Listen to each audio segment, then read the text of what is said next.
यीशु के महान और पवित्र नाम में आप सभी को जय मसीह की। सभी भाइयों को एक बार फिर से नमस्कार प्यार भरा दिल से। और परमेश्वर का धन्यवाद हो जिसने एक बार फिर से इस ऑनलाइन के द्वारा बोलने का मौका दिया, एक नया प्रकाशन दिया है। प्रभु सचमुच वो महान और जिंदा है जो प्रतिदिन हमें संभालता है। उसकी महिमा युग-युग हो। आमीन। सो आइए एक बार फिर से हम परमेश्वर की इस महान अनुग्रह से ये समय हमें मिला है, तो परमेश्वर की महिमा के लिए हम उसके वचनों में से सीखेंगे। उससे पहले कि हम आज के वचन में जाएं और आज की जो प्रकाशन प्रभु ने दिया है उससे हम बातचीत करें, उससे पहले हम बताना चाहेंगे कि पिछले बार जो इससे पहले की वीडियो जो मैंने एक सभा की डाली है उसमें ये दिखाई दे रहा है, इस सच्चा सुसमाचार के बारे में मैंने बताया है कि सबसे पहले परमेश्वर ने सब चीज़ बनाया है, फिर इंसान को बनाया। ये परमेश्वर था, तो पहले इंसानों का रिश्ता अच्छा था, लेकिन मनुष्य ने पाप किया और ये रिश्ता टूट गया। तो लोग अपने मर्जी से, अपने तरीके से अपना अपना काम किया कर कर परमेश्वर को ढूंढने की, उसको खुश करने की कोशिश करता है, लेकिन हमारा शरीर का काम से हम परमेश्वर तक नहीं पहुंच पाए। सो परमेश्वर ने एक योजना बनाई और उसने अपना इकलौता पुत्र यीशु को हमारे लिए भेजा।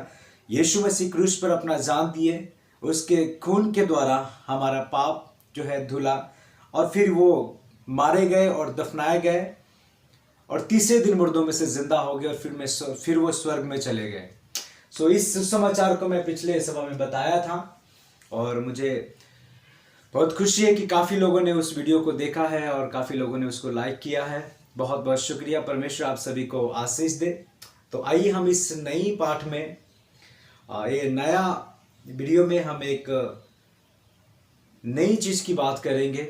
और परमेश्वर ने बीते दिन मुझे एक प्रकाशन दिया है और एक स्टडी में मैंने इस प्रकार से पाया, नूह के विषय में हम बातचीत करेंगे। सब जानते हैं नूह के दिन तो आ गए हैं प्रियो, है ना। प्रभु के महान दास जो भी है हमारे भारत में, और कुछ फॉरेनर्स भी है जो प्रचार करते हैं कि नूह के दिन वापस है, और सचमुच प्रियो हम नूह के दिन में चल रहे हैं। सो हम वापस फिर उस उत्पत्ति से आज हम देखेंगे कि आखिर परमेश्वर ने जल प्रलय क्यों लाया था, इसके बारे में हम थोड़ा बातचीत करेंगे। आप तो अंत तक बने रहिएगा आज की वीडियो में, और सचमुच आज की वीडियो अद्भुत रोचक होने वाला है। सो देखिए, कारण तो बहुत से हैं, लेकिन उनमें से 3 कारण जो परमेश्वर ने मुझे इस प्रकार से सिखाया है, स्टडी में मैंने इस प्रकार से पाया है, वो 3 कारण के ऊपर हम बातचीत करेंगे आज। सो पहला कारण ये है कि परमेश्वर सारी पृथ्वी पर परम प्रधान है। इस कारण कभी कभी प्राकृतिक और मनुष्य पर न्याय करने से वो अपने आप को प्रकट करता है।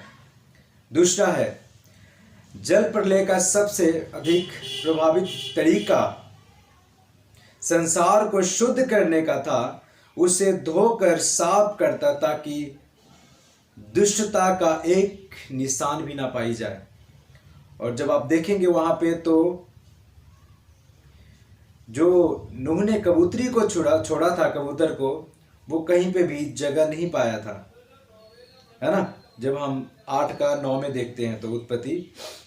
सो तीसरा, जल प्रलय का प्रयोग यहोवा परमेश्वर ने पहली सृष्टि आदम के साथ, यहां दूसरी सृष्टि नूह के साथ समांतर है। जैसा कि सूखी भूमि पानी के घटने से प्रकट हुई, उत्पत्ति 1:9। इसी तरह पानी इतना घटा कि जहाज अरारत पर टिक गया, उत्पत्ति 8:4। जब नूह जल प्रलय से बाहर आया तो परमेश्वर ने उसे उत्पादक और गणित होने का आदेश दिया, उत्पत्ति 9:1। और पृथ्वी पर अधिकार करने, है ना, तो उत्पत्ति 9:2, ठीक वैसा ही जैसा उसने आदम को बोला था, उत्पत्ति 1:26 और 28। नूह ने एक बगीचा लगाया, उत्पत्ति 9:20, जैसा कि परमेश्वर ने आदम के लिए एक बगीचा लगाया था, उत्पत्ति 2:8। परंतु पाप ने जाति को कलंकित कर दिया था। आदम और नूह की तुलना की गई है, जबकि आदम का नंगापन धार्मिकता का एक चिन्ह था, उत्पत्ति 2:25। नूह का एक नीचे गिरने का था, उत्पत्ति 9:21। और जो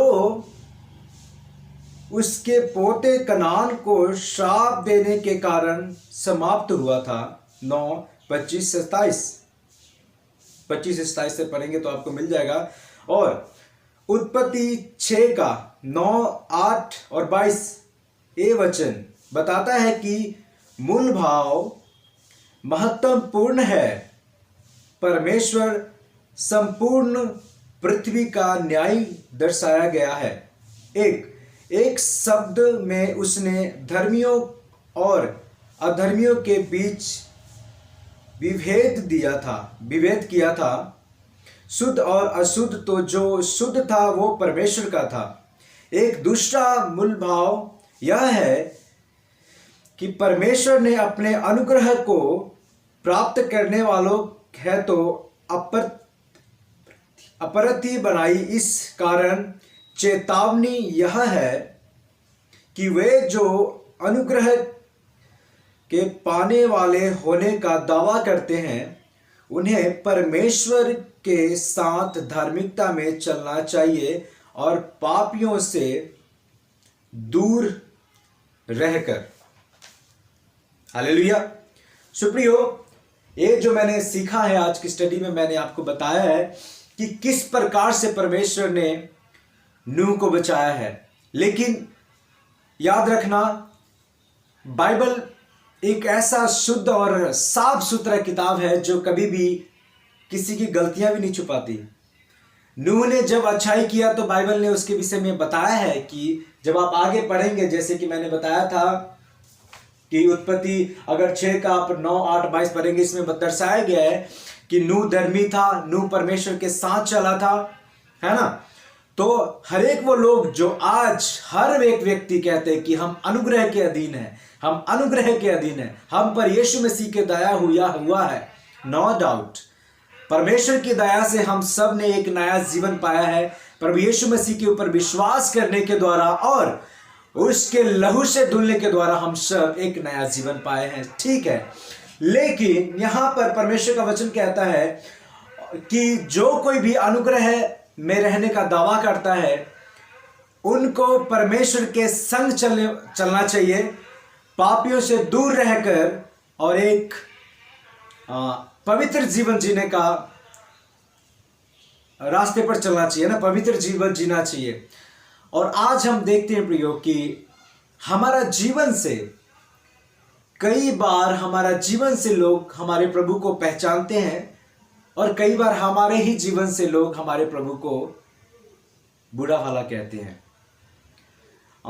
मैं आपको एक छोटी सी गवाही बताना चाहूंगा कि जब मैं प्रभु में आया तो स्टार्टिंग, जैसे मैंने पहले वीडियो में बता चुका हूं आप लोगों को कि स्टार्टिंग में मैं पूरी तरीके से प्रभु को इस प्रकार से हम नहीं कह सकते, नहीं जानता था और मैं स्टार्टिंग से ऐसा नहीं था जैसा कि अभी हूं।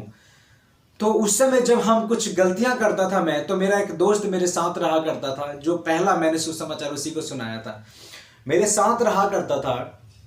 तो अभी मैं आगे बढ़ा, परमेश्वर की दया से प्रभु ने मुझे इस प्रकार से चुना है, पाप की कीचड़ से उसने निकाला और परमेश्वर ने मुझे एक सच्चाई जीवन जीने की मुझे एक आशीष दी है, जिसे हम कहते हैं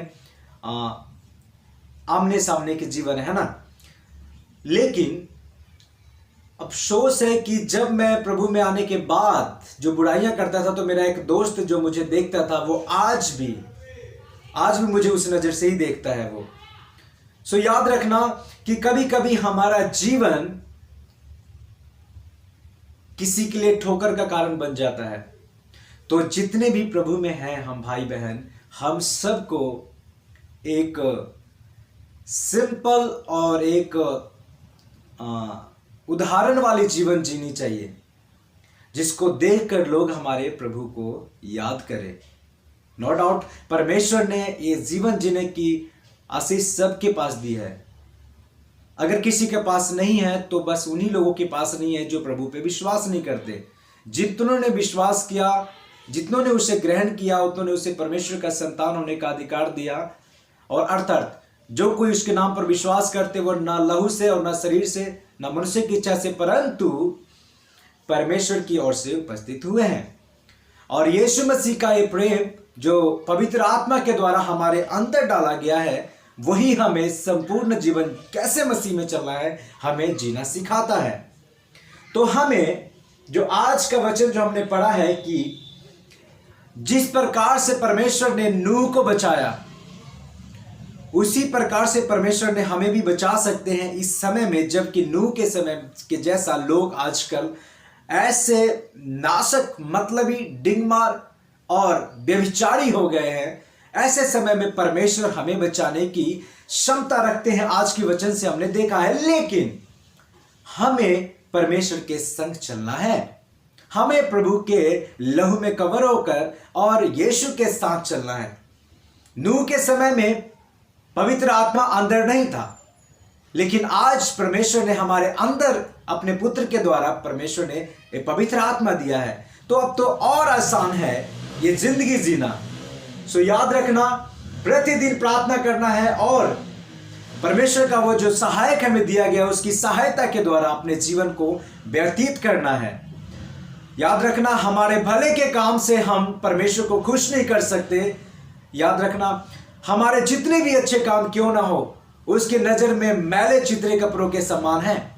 ये तो उसकी ही दया है जो आज तक हम बचे और उसकी महिमा करते हैं।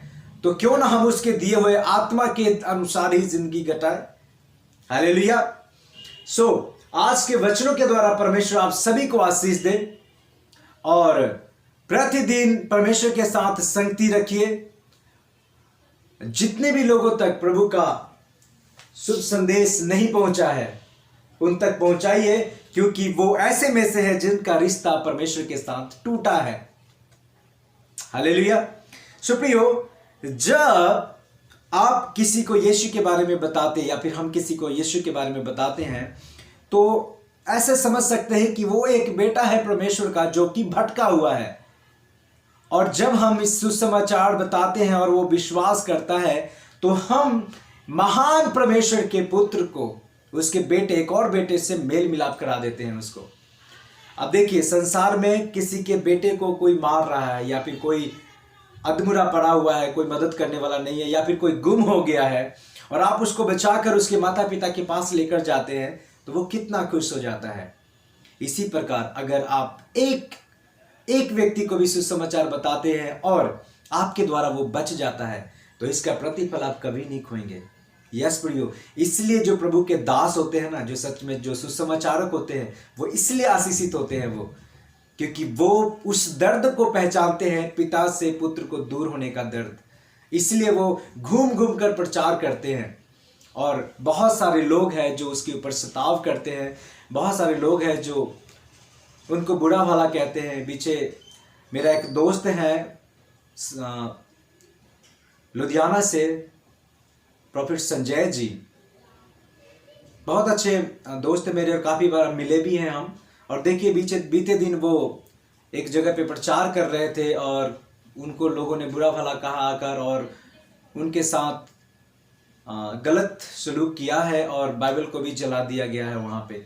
तो देखिए, एक तरफ तो ये सब बुराइयां हो रही हैं, लोगों में जहर भरा हुआ है, लेकिन हमारा काम है कि प्रभु का जो पुत्र खोए हुए हैं उनको परमेश्वर से मेल करा देना। सो परमेश्वर आप सभी को आशीष दे, जैसे कि उसने मुझे आज के वचनों से आशीष दिया है। तो याद रखना, मुख्य बात क्या था कि परमेश्वर के संग चलना। हालेलुया। सो प्रभु आप सभी को आशीष दे। जय मसीह के सभी को।